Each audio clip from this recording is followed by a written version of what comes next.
Break के बाद आप सभी का एक बार फिर से स्वागत है। तो चलिए अगला किस्सा है उस जाबाज पुलिस अधिकारी का जिसे अपनी वीरता के लिए राष्ट्रपति से पुरस्कार मिल चुका है।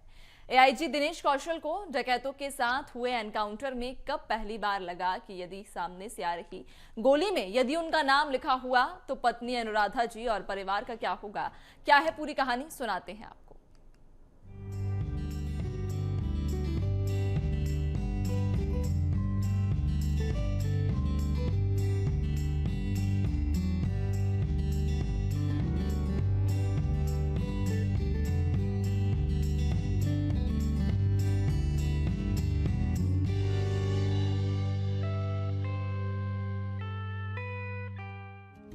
प्रेम अलग अलग दौर में अलग अलग तरीके से परिभाषित होता है।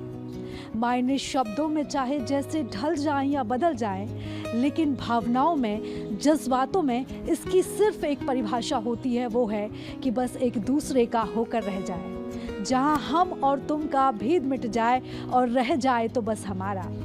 हर प्रेम की एक कहानी होती है और कहते हैं ना, जोड़ियां तो ऊपर से बनकर आती हैं और असली प्रेम कहानी की शुरुआत होती है गठबंधन के बाद। ऐसी ही एक प्रेम कहानी से आज हम आपको रूबरू करवाने वाले हैं। ये कहानी है एएसपी डॉक्टर दिनेश कौशल जी की और उनकी पत्नी अनुराधा जी की।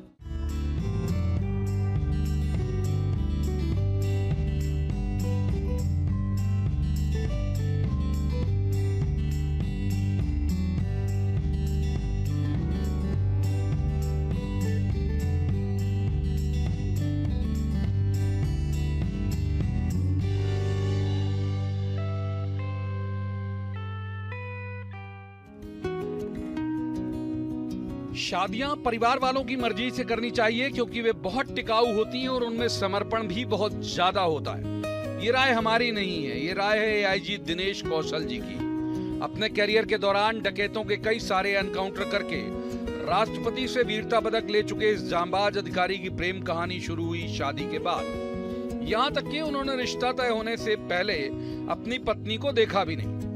पत्नी अनुराधा जी ने शादी के बाद ही इनके पुलिसिया रूटीन से तादात्म्य बनाना सीख लिया। कई बार घंटों नहीं दिनों के लिए लगातार बाहर रहने वाले पति की ताकत बनी रही। बस यही कहा कि कुछ ऐसा करते रहिए कि परिवार का नाम रोशन होता रहे और बच्चों के हीरो बने रहो आजीवन। कुछ इस शेर की शक्ल में, तेरे फैसले पर सवाल न उठाऊं यही मेरा इश्क है, तुझे हर पल साथ देखना चाहूं यही मेरा इश्क है। हम लोग मैं जॉब कर रहा था, मुरैना में हमारी पोस्टिंग थी। तभी हम लोग का आपस में संपर्क हुआ कि देखने वाले, और पता चला कि यहाँ तो हम लोग देखे तो शादी फिर फिक्स हो गई वहाँ। और 19 मई को 2001 में शादी हो गई। तो एक बार देखा, सिर्फ शादी के समय जब जाते थे उसके बाद उन्हें कहा बात करनी रहेगी तो कैसे आएंगे। तो फिर टेलीफोन बूथ पे घंटों बैठे, बात चल रही है और ये भी दूसरी तरफ बैठी हैं, पूरा घर भर है। तो बड़ा आनंद आता था उस समय के पहले, नहीं तो आजकल तो मोबाइल और फिर उसके बाद वीडियो कॉल सारे हो जाते हैं। फिर शादी के बाद हम लोग शिमला भी गए, दूसरी जगह हिल स्टेशन, और गर्मी का समय था। फिर हम लोग काफ़ी गेट टुगेदर और अच्छे से हिलने मिलने लगे। दिनेश जी याद करते हैं कि दतिया में जब वे डकैतों के एनकाउंटर करने वाली टीम में थे और रात भर आमने सामने से गोलियां चल रही थीं, तब कई बार ये ख्याल आया कि यदि सामने से आ रही किसी गोली में मेरा नाम लिखा हो तब उसी वक्त कुछ सेकंड के लिए परिवार को, पत्नी को याद किया, मानो इस शेर को दोहरा रहे हों कि एहसास मोहब्बत का बस इतना ही काफी है कि तेरे बगैर भी तेरे साथ रहता हूं मैं। पत्नी ने बेशक उनके मकान को घर बनाया, लेकिन उन्हें भी एहसास था कि उनकी बतौर पति भूमिका क्या है। उन्होंने ही पढ़ाई अधूरी छोड़कर आई पत्नी को लगातार प्रेरित किया और शादी के बाद एमए, एलएलबी और एलएलएम तक की पढ़ाई में सहयोग किया। वे युवाओं से भी अपील करते हैं कि आकर्षण और प्यार के फर्क को समझिए। अरेंज मैरिज ज्यादा सफल होती हैं। शुरू में हम लोग जहाँ जॉब रही, कुछ घटनाएं हुई तो हम लोग को रात रात दिन दिन रहना पड़ता था। समय इन्होंने पूरा साथ दिया। जैसे मैं दतिया में पोस्टिंग थी, हम लोग वहाँ पे डकैती की काफ़ी बड़ी समस्या थी। तो अब जान जोखिम में लेके काम करना ही रहता है। वहाँ हम लोगों ने कई इनकाउंटर्स भी किए। तो एक इनकाउंटर में गए तो वहाँ पे गोलियाँ आमने सामने चल रही थी। तो डकैत उधर से फायरिंग कर रहे थे, हम लोग इधर से भी उनको मना कर रहे थे। तो उस समय याद आता है कि अरे हम पता नहीं कब चले जाएं, क्या हो जाए। तो फिर बातचीत की बीच में और ऐसा होता, तो उस समय लगता था कि साथ में रहते तो बड़ा अच्छा था। और काफ़ी सपोर्ट रहा, मतलब शादी के बाद उन्हीं ने ही जोड़ दिया कि नहीं आगे पढ़ लो। नहीं तो हमने तो सोचा था बच्चे संभालें कि पढ़ाई करें, पर फिर किया मैंने।